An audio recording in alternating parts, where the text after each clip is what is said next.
Assalamualaikum warahmatullahi wabarakatuh. Sahabat muslim yang dirahmati Allah Subhanahu wa taala, terkait dengan gibah dan namimah. Apa itu gibah? Apa itu namimah? Gibah itu menggosip, mencari kesalahan-kesalahan orang lain untuk dibicarakan sehingga terkuak itu aib orang lain, terbuka aib orang lain.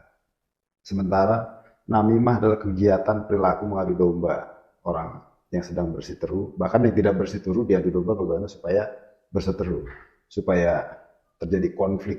Itu yang diinginkan oleh pelaku namimah.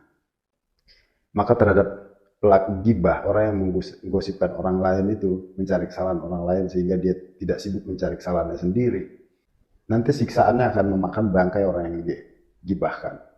Sementara pelaku namimah itu tidak akan masuk surga pelaku namimah, sebagaimana hadis Nabi.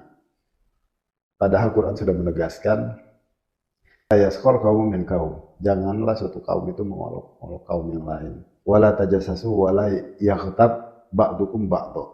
Jangan cari kesalahan orang lain dan jangan menggunjing. Itu larangan-larangan. Ya kalau dilakukan pasti mengandung satu keharaman, mengandung satu dosa besar. Dan ketika bicarain orang itu seolah-olah gak ada dosa. Sementara pelaku namimah itu dalam surat Al-Qalam itu ayat 11 dijelaskan, hammajim masain binamim, suka mencela dan kesana kemari untuk menyebar fitnah. Itu orang namimah. Maka tidak akan masuk surga orang namimah. Dan dia akan masuk ke neraka hutomah.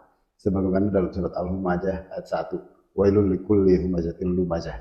Bahwa orang yang mencela, orang yang suka menebar fitnah, tempatnya adalah neraka. Padahal dalam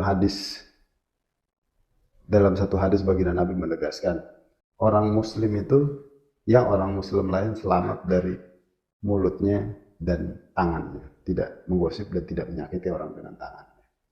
Dalam hadis yang lain kan dijelaskan, yang hadis sudah umum itu, waliyaqul khairan aw liyasmut. Jika tidak bisa bicara baik, maka lebih baik diam.